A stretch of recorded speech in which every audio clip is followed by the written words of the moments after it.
All right, we are back on Morning Line. Thanks for joining us. Our guest this morning is Metro Councilman at Large Steve Glover. Good morning to you, Steve. You back with us? We're going to try to stick with you here, and hopefully the audio will hold up. If for some reason we lose it a bit, we may take a break, have you call in. We'll do it by phone the rest of the way. You just won't be on screen. So can you hear me all right? Well, that could be a blessing for your viewers right there. Oh, Nick. No, I like to see you. I appreciate you joining us. All right, hey, Steve, let's go. If we can talk more about the numbers with COVID and the like on that. We'll probably hear from the mayor more today, responding to some of that during his news conference. But let's talk about the property tax situation and the referendum right now and the limits that would go in it. Now, I know when we talked before the referendum passed, or rather the property tax passed, that 34%, you made it clear, yeah, you thought that was way too much. But even you were open to the idea maybe of a wheel tax and maybe something up to, what was it, probably 22% maybe of an increase. You acknowledge the need for some type of increase yourself. How do you feel about this now with regard to the referendum limiting it to 2% without a vote? Well, I mean, look, I don't think anybody that can do math at all is going to think that this would necessarily be okay. However, it may be the bill that Nashville actually needs to take, because here's the problem we've got, Nick. You know, we cut nothing. Yes, I was okay with realizing we had to do something. I understood that. Here was the problem. There was never any discussion, never any negotiating, never any of both sides coming and sitting at the table like adults and coming with a real solution and saying, okay, we need to make these cuts. We need to stop spending so much money on various areas, and we need to limit the amount of tax we're talking about raising this, because at that point, and you have to remember, how many people were out of work? A ton of people, and not everybody's back yet. So to even think that you come in and raise taxes that astronomically is, for me, I can't fathom it. And so, but the part that bothers me more than anything else in the world is I have tried since April, May, June, July, and all the way through August to have us reduce this as I've watched the numbers come in. And right now, if we don't reduce anything, and nothing changed, we're looking at between an 80 and 125 to maybe $150 million surplus. And so that's what bothers me more than anything else about this, is that there was never any talk. There was one or two people that think they had all the answers, and this is what we're doing in Nashville, and the rest of you be darned. You talk about the cuts, and wanted your take on this. I mean, we know that the comptroller, I think, came right and talked to you guys on Tuesday from the state about how maybe state would have to take over if the finances, they couldn't make the budget. The mayor's talking about if this referendum passes to get rid of this property tax increase and lower it, Steve, there would be cuts. And maybe you can offer up some of what you think might be alternative cuts that are available. But he's saying, yeah, we could lose more than 5,000 or 500 positions, including 12 ambulances, fire department, police department being cut of offices, 331 civilian posts possibly. We don't want to see that happen, certainly in law enforcement and police. So I don't know, maybe one, you don't buy those numbers. You don't think it would be that bad. Or two, yeah, I think we all agree we don't want to see waste, but where else can we get cuts to make up for the money that would be brought in from a 34% property tax increase? Well, I mean, Nick, I'm not going to sit here and tell you that it won't be very painful. It will be. The problem is the government in Nashville hasn't felt any pain in forever, because it doesn't really ever stop spending. It continues spending. Here's the sad part. A 34% property tax increase just occurred, yet we didn't really curb any spending whatsoever.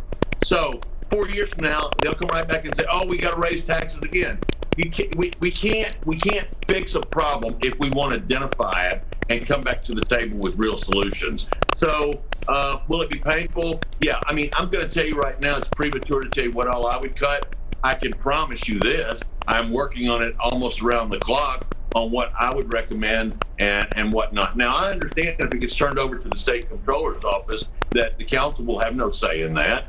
But I think that we go ahead and we put together a plan. I think in my conversations with the state that we have a discussion, sooner rather than later on all of this stuff, because the problem we've got is we haven't planned very well here in Nashville. All we've done, every time there's a problem and we run short on money, then their solution is always just raise taxes. The other problem we've got is the employees that we have. We haven't honored what we should have honored with them now going for years, even when the economy was, quote, booming, because we kept wasting money. And so one of the areas I would have cut, one of the things I recommended we cut in the budget that I had proposed was $10 million from operational cash for the Barnes Fund. You know, we've got thousands of acres of land that Metro owns that developers could have used to build affordable housing. But rather than thinking outside the box, no, we don't do that. We just keep spending money, spending money, spending money. And right now, taxpayers simply don't have it to let us just spend it unchecked. So, you know, if we've got a rough time there, then I'm sorry, Nick, but that's what we're going to look at because I don't know what the people are going to do. I'm going to find it hard to believe they don't go and vote to have their taxes rolled back. So I think we need to be prepared for what I think is going to be the inevitable. And I don't think we're being responsible leaders. I don't think we're being adults if we don't sit down and start having these conversations right now today and develop a plan. Gotcha. And you did say this could be painful, obviously, if that were to happen, if they're rolling it back to 2% instead of 34%. I'm not sure how that all works out because, yeah, again, didn't you? I remember you were on the show with me and you made it clear, hey, Nick, we can maybe consider a wheel tax. I don't know legally whether or not something like that could have come through, but you even said, look, 34 is too much, but 22%, and even 22%, you know there's a lot of people there that would balk at that, but that was something I think even you talked about. So if we go back even lower than that and take most of this away, I mean, are we not, when you say painful, talking about some essential services getting cut where, you know, it's really going to seriously affect people's lives? I'm not talking about just those who lose their jobs, but those who depend on those jobs, that the work they provide. Well, you know, the one thing that we should have done was when we knew this was happening back in March, we should have began planning right then. We should have started dealing with this right then, and we didn't do that. We did everything backwards. I mean, we came out in national publications. This is exactly how not to run a city. This is exactly what not to do. I mean, we went from being the it city of come see us to the city that doesn't know how to run its own business. And, you know, that's pretty embarrassing. I talk to people all over the country right now and for months now. And when the headlines flew out about this, you know, that we raised taxes 34% in the middle of this pandemic, nobody could believe that. And I certainly could not. And I've never seen in our history where a mayor proposes a 32% property tax increase and then certain council members decide, oh, no, it needs to be higher than that. And they raise it to 34 to 37. You know, people have had it. So it's time. We roll our sleeves up. We sit down. We be adults. We have a table conversation and we determine where do we need to cut, and we put together a plan. I would like to think we can still come and have a legitimate conversation, hopefully with the state, to determine what are the real options. I'm not prepared to talk about what the real options are right now because candidly, you know, all of this is literally not that old. I mean, I've been working on it for a little while, but, you know, the question was there going to be enough signatures? Was it going to get certified? Was it going to make it on the ballot? Was it?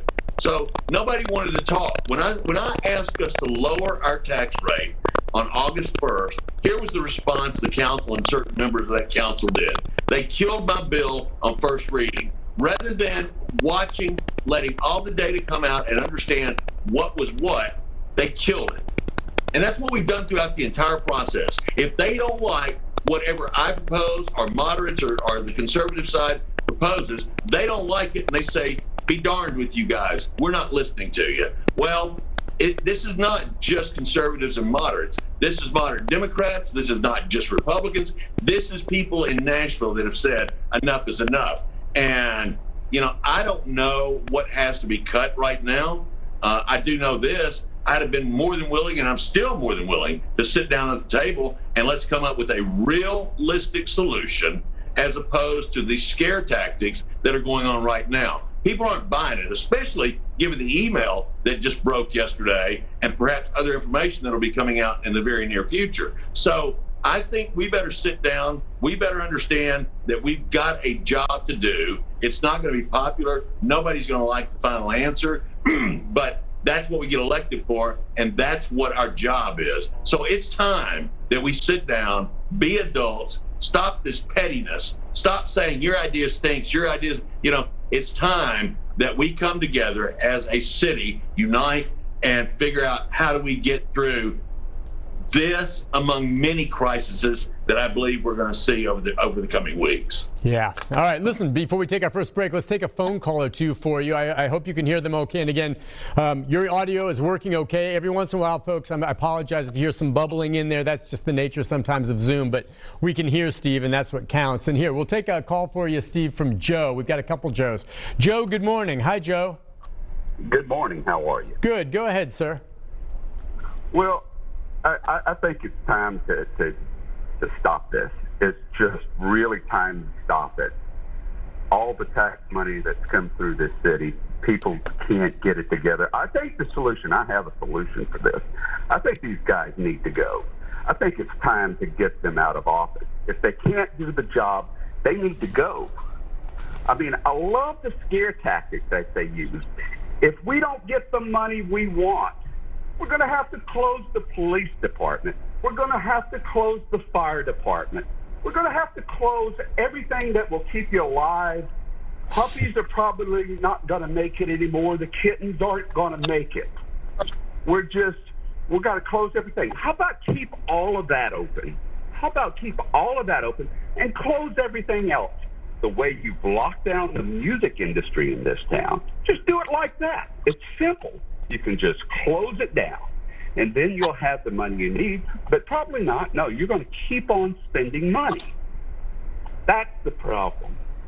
Steve, and he's kind of echoing what you said when we first got into this, and I remember talking to you back in March. And let's be fair here, this mayor obviously is taking his share of criticism, but you've been around a while, and we both know this pickle we were in was already kind of a big problem even before the tornadoes hit in March and COVID came. That just pushed it way over the top, right? Well, I don't know how over the top it pushed it, because I'm still trying to understand the numbers. You have to understand, last year in the numbers they projected, we ended up coming in about $100 million above what they said we would when all of this began. I agree with Joe. It is time to stop the nonsense. But Nick, you're right. I have been around this for a long time. How long ago did I start warning us this was coming? Not a few months ago, literally years ago. I warned us. I forecasted out what our cash was going to look like. And I warned us that if we did not curb our spending, we would be in this very predicament right here. But what did we do? We kept adding and spending more and spending more and spending more. No cuts. And then there was never an idea that they didn't meet, that they couldn't figure out a way to waste money on various things. So, Joe, you're not going to hear me dispute you on this. Yeah, it's time. It is time to have the conversation we should have had 5+ years ago. All right, Steve, stay put. We're going to take a break. When we come back, more of the comments from Facebook, phone calls, and more of our conversation with Metro at-large Councilman Steve Glover. And Steve, your audio is great when you don't move around too much. And I know you're demonstrative, but stay put and we'll make it work when we come back. It sounds good enough that we can understand you. Again, I apologize for some of the audio issues, but we can hear him. It's just the nature of Zoom every once in a while. We'll be back with more right after this.